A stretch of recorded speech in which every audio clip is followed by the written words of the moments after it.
From the moment we come into this world, at the moment we open our eyes for the first time, we are greeted by the loving arms of our mother, of our father, and of all the nurses that supported our safe delivery, so that we arise comfortably on this beautiful planet. When we grow a little older, as we are surrounded by our siblings, we learn how valuable it is to share and bond with one another, which is the purpose of a family. As we make it to kindergarten or school, we find ourselves placed in a room with other kids. There, we learn to play, share, and have fun together. When we grow to a certain age, we are taught to be in service to our family and community, to work hard to earn a living, so we may dutifully provide for our loved ones when in need, both financially and emotionally. These real-life circumstances, among many others, give subtle yet profound messages about our place in this world. If our eyes are open enough, we see the invaluable meaning of being there for our loved ones, our friends, and even strangers that cross our paths who may need our help in one way or another. All of this teaches us how inevitable and significant it is to join arms with the people in our lives, to lead a life that provides welfare for many. This teaching signifies how connected we all are as humans, how we need one another to make it through life. Firstly, and secondly, the ecosystem is fairly balanced so that we survive and thrive on this planet for as long as we are fated. From the clear water in the rivers, the oxygen that trees produce, and the crops that grow through the rain, we see that where there is life, there has to be order. And without connection, everything is disordered, and life may be hazardous. As spiritual beings sharing a human experience, we also awaken to the truth of our divine role in the consciousness of this world we were born to.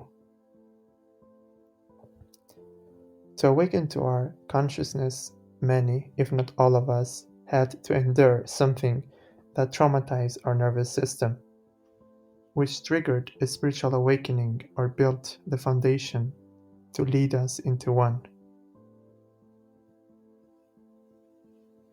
What suffering teaches us is compassion.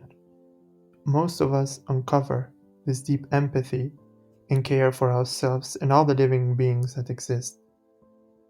We understand how difficult life can be, and that difficulty clears the dust off our eyes and removes the mold from our hearts, so that we can see with clarity how much similar our suffering is.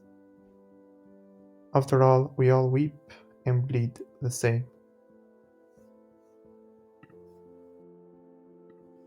We realize that we are all walking each other home, and as such, the true nobility lies in how fast we can put our needs aside so that we can become a divine instrument to help each other utilize their suffering and alchemize it into wisdom that can be used as service to their lives and the lives of people around them.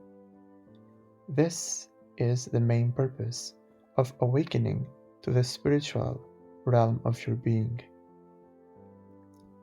It is not to attain mystical experiences, but it is for the purpose of dissolving our ego, which is the number one hindrance that blocks us from being there for others, for loving them without judgments or divisions.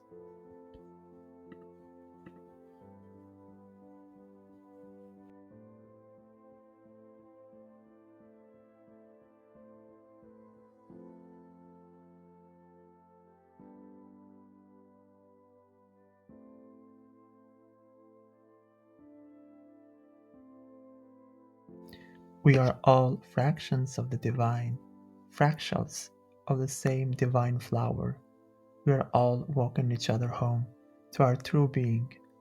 Hence, it is important to walk your path beside others and see everyone as a part of you rather than as a separate person.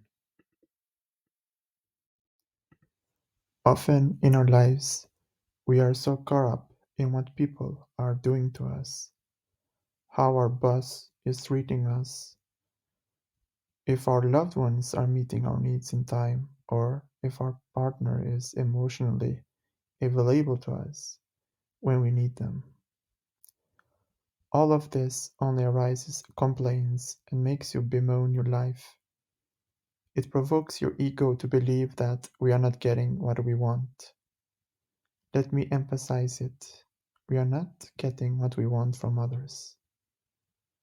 But how little do we see our own actions and reflect? Instead of throwing pity parties, we could hold a sacred meeting with ourselves and ask ourselves a very important question. What can we do to make this world a better place? What can we give, be it a coin or a word of kindness that lifts someone's up?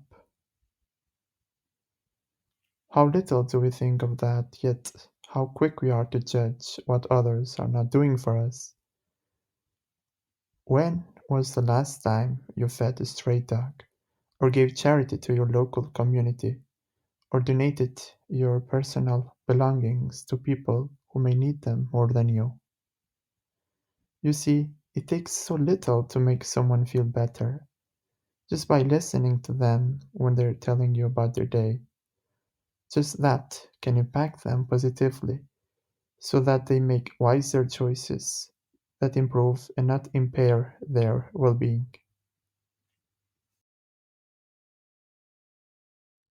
The goal of meditation is to realize the oneness of the soul. Realize we are one with everything. It is not to have a mystical experience that sets our mind into an all time high.